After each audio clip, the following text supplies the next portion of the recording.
was what advanced me to go, all right, they're hands on my shoulder. They're in it. They get it. And man, I was so naive when I quit college and started doing music. And, I'm still young. I still have so much to learn, but, I have them in my pocket. And my sisters are great too. My brother-in-law and obviously my wife. My family's just always been there. And, they show up to a lot of events when I play around town, which is really nice.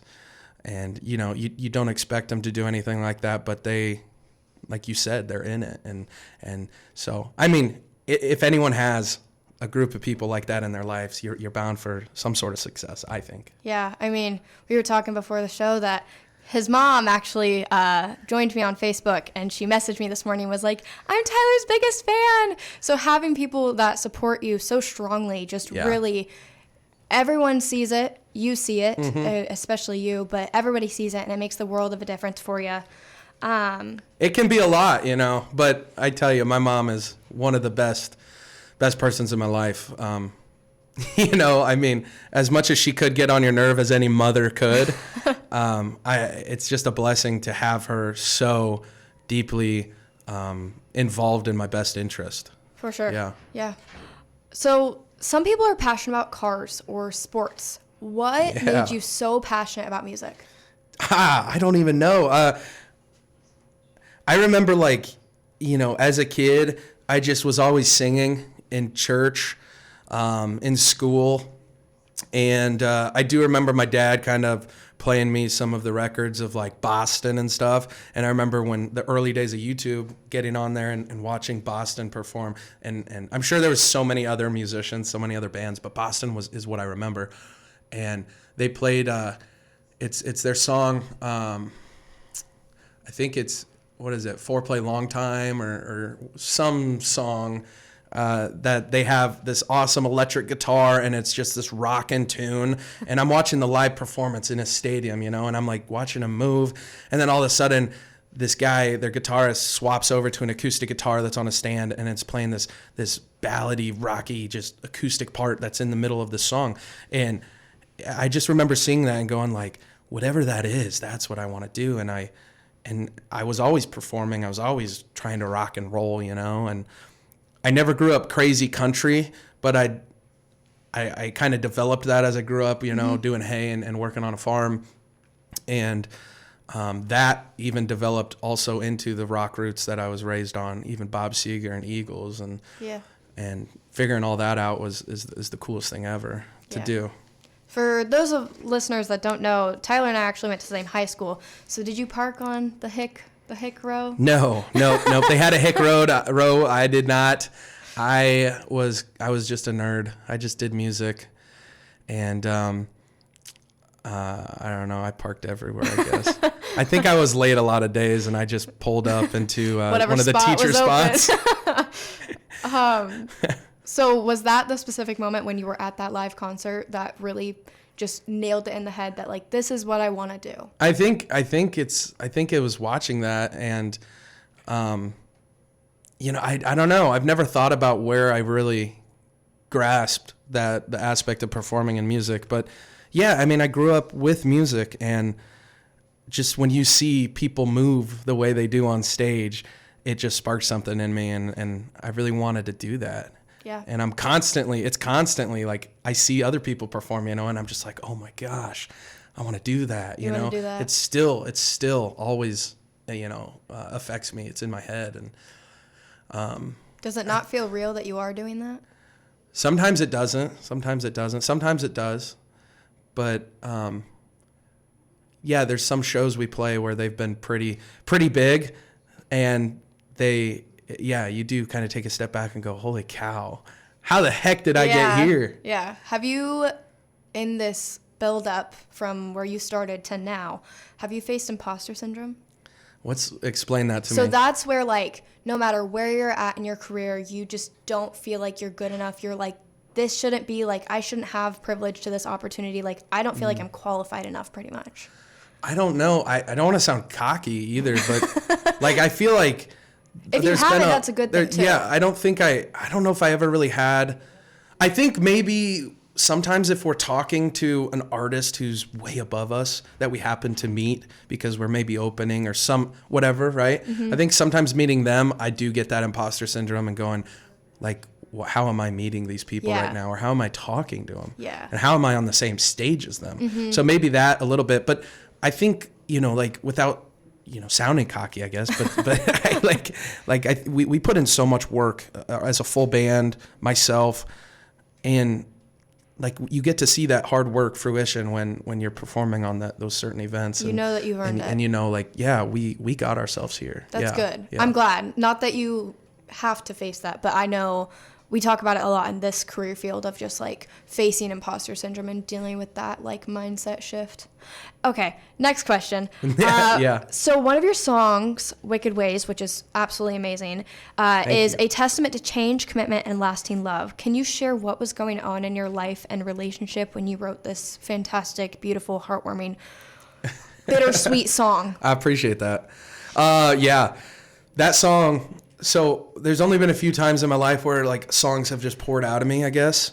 And that song I wrote 11 days before my wedding, before I married my wife, Sarah. And that was crazy because I was sitting with a guitar and I'm about to get married, in a week and a half. And this poured out of me. It wasn't the exact song, but it was like the song, right? It was the bones. It was a lot of the same words, the melody. And I think a lot of the passion and a lot of the love and everything building up to that wedding day is what pushed it out of me.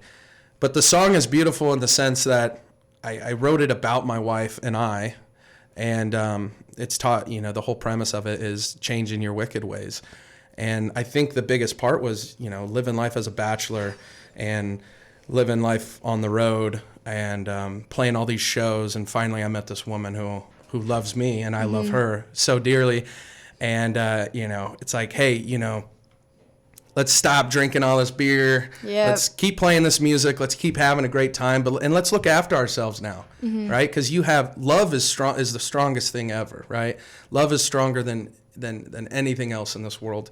And that's what that song's about, is realizing that you have this love and together you're now going to go into this next chapter of your life and change your wicked ways for the best, right? Yeah. Thank you for sharing that. That's where that song came. Yeah. Yeah. Because I saw it on your website and I was like, I want to know every nitty-gritty detail about the behind the scenes. I think it's one of my favorite songs that I've written, and I do love performing it. Yeah. I love when people dance to it. And oh, yeah.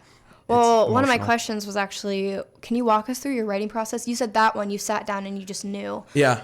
Are all your songs like that, or is it kind of hit or miss? Some are like, okay, I got to sit and work on this for months, and others are, in that moment, I need to write this down. Yeah, some songs, I don't think I've ever sat on a song for a month and like constantly like been like, we got to finish this song. It's usually I'll write something, either a melody or I'll have just some words, right? And then if I can't come up with something in that hour or that day, I keep it on my voice memos notes and I don't bring it back until a month or 2 months later. Yeah. And then you kind of revisit it. But a lot of the times I feel like it's just sitting down with that guitar and forcing words out of your head. And it's the art of I don't know what the word I'm looking for, but of just constantly doing something, right? If you do it enough, you're bound to get something, right, that you like. Repetition, there you go. Thank you. Brain fart. So that's a lot of the times how I write, and I'll start with usually something on the guitar.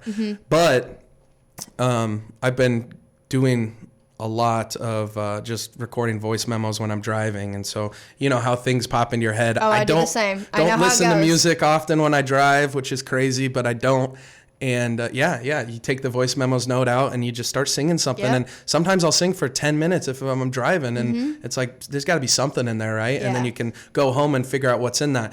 And so with that, it was probably about five or 6 years ago is when I wrote the song It'll Sound Wrong. And I got off a shift at this boot store I was working at in Gretna at the outlet malls.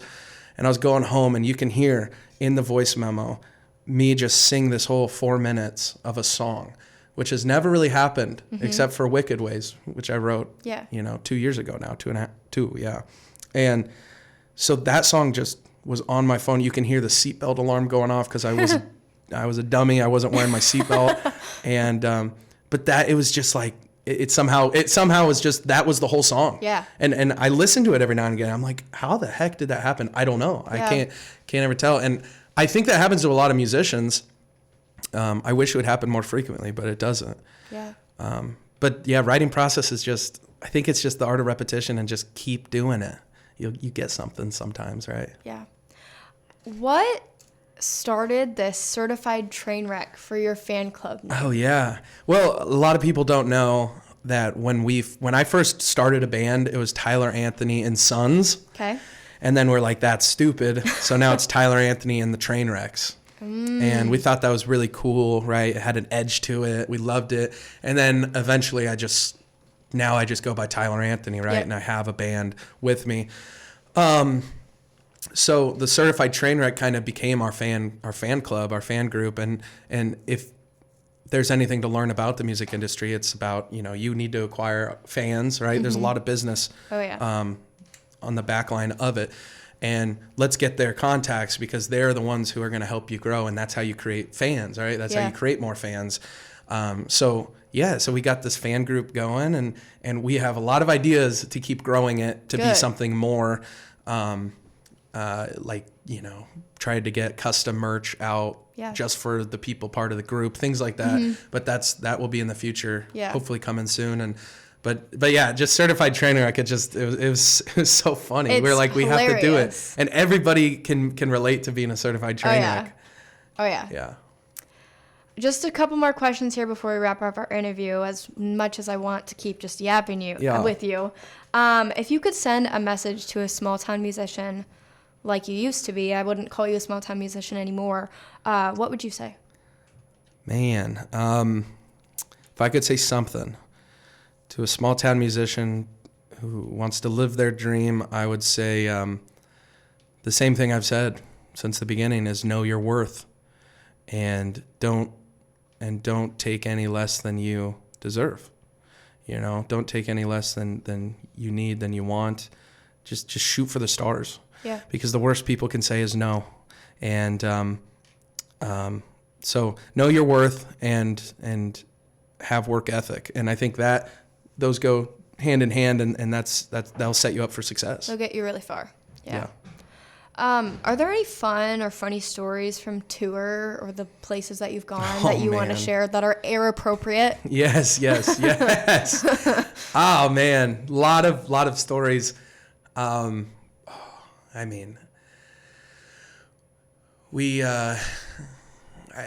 of the best stories was we got this new guitar player, Bryce, who's in the band, and his first show, I think we went out to western Nebraska, or was it Colorado? It was something something west.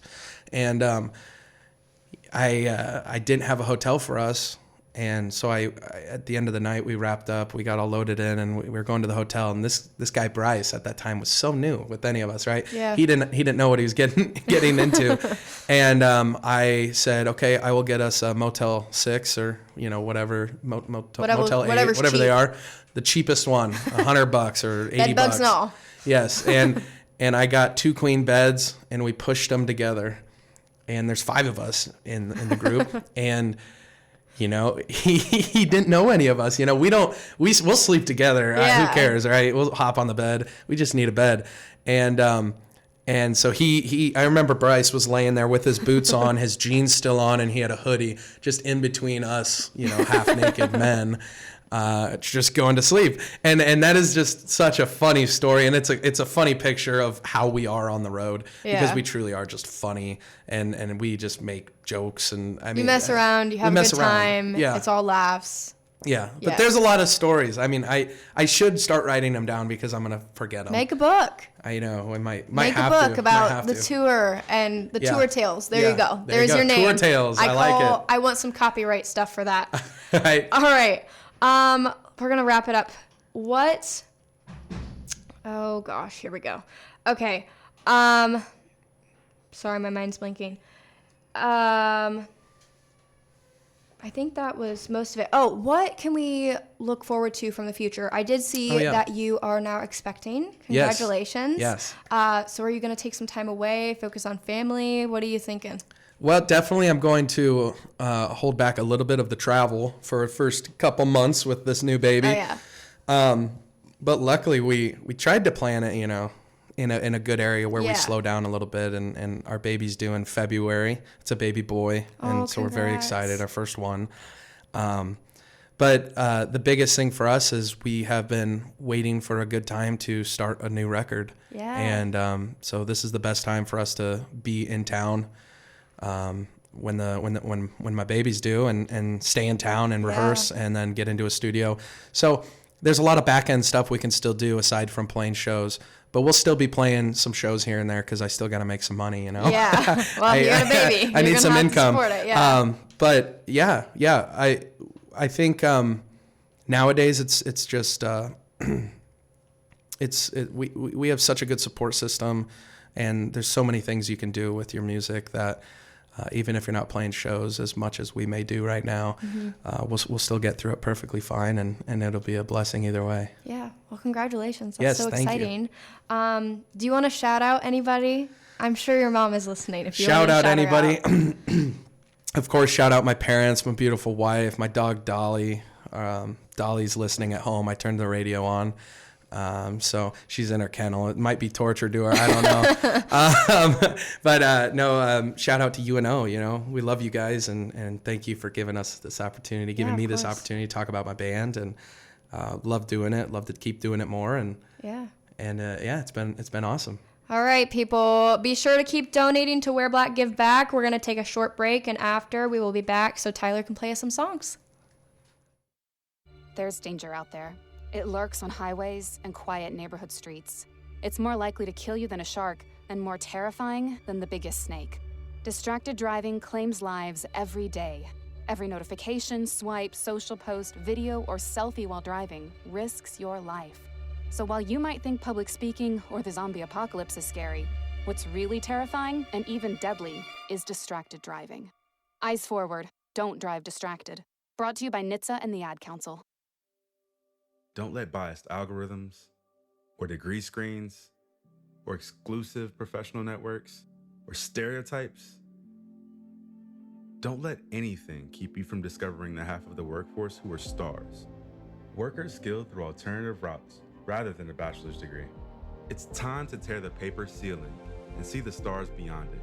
Find out how you can make stars part of your talent strategy at tearthepaperceiling.org. Brought to you by Opportunity at Work and the Ad Council.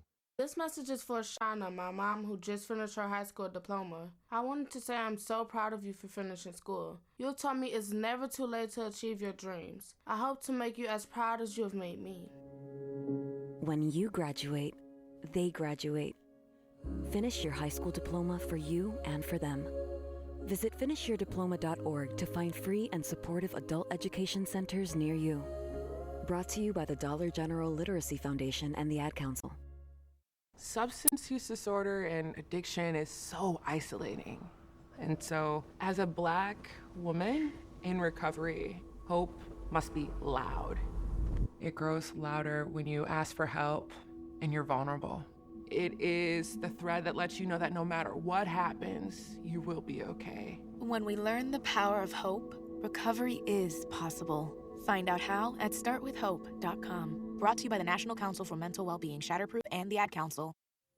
All right, ladies and gentlemen, we are back after that short break.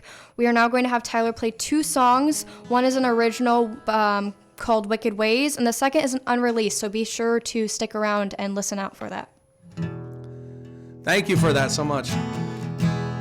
This tune that we talked about earlier on this broadcast about taking on love and growing together with it. This song I wrote 11 days before marrying my beautiful wife, Sarah.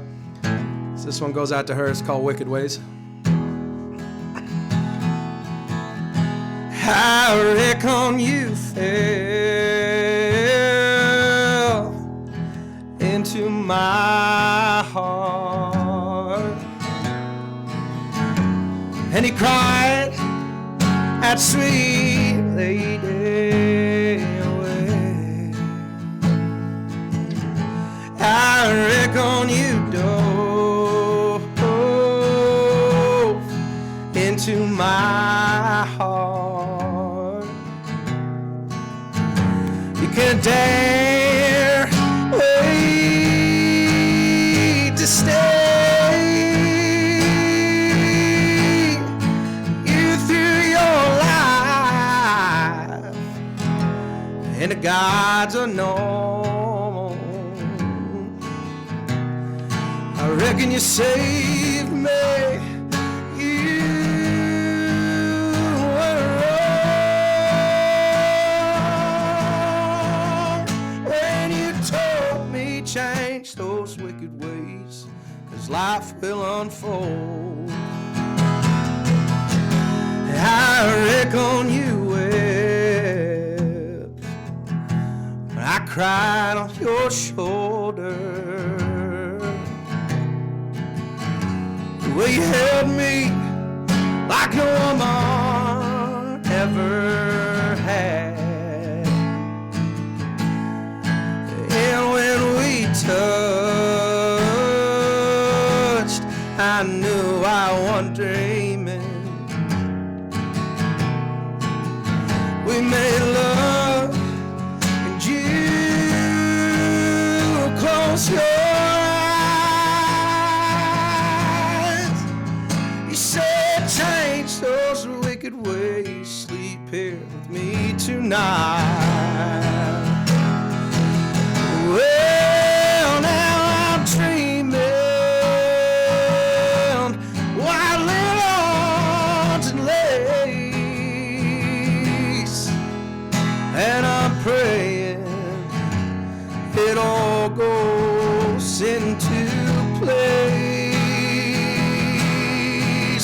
Traded secrets of the night, the secrets of love so tender, darling. You changed your wicked ways. Yeah, you changed them for better. Oh, now I'm hoping for riches so sweet, and I'm praying they are within you and me. Forgot drinking and dreaming and hating those things I can't change, no. Ah, but those wicked ways, they are but a turn page. No, now my wicked ways are but a turn page.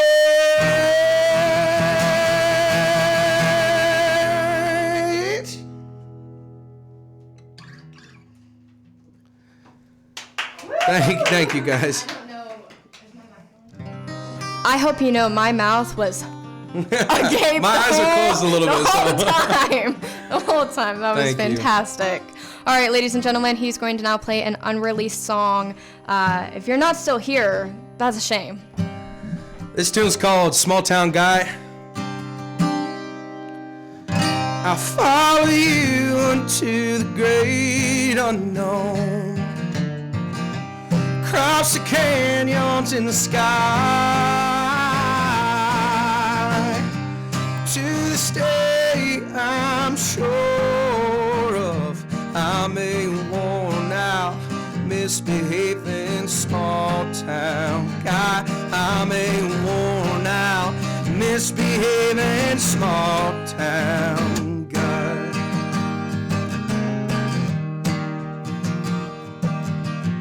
So I've been thinking, maybe I'll stop drinking, but no, hey, maybe I can't. You go out on the weekends, I'll just keep singing my songs that nobody likes. Yeah, I follow you into the great unknown, across the canyons in the sky,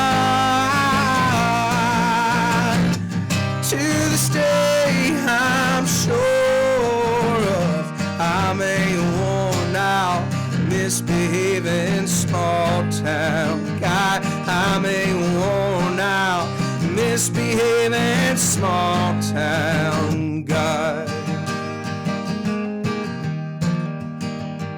They say that old town loves you, well, so did you. So I guess I just gotta accept that. I'll keep on dancing like nobody's watching, 'cause who the heck out there needs any rest? Come on, baby, yeah. I'll follow you unto the great unknown, across the canyons in the sky. To this day, I'm sure of I'm a worn out, misbehaving small town guy. I'm a worn out, misbehaving small town guy.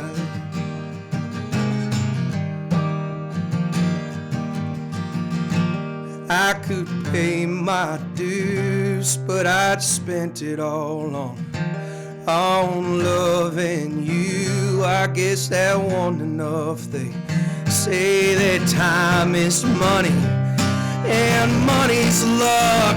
Well, if I had even one, I'd still mess it up. I'll follow you unto the great unknown, across the canyons in the sky.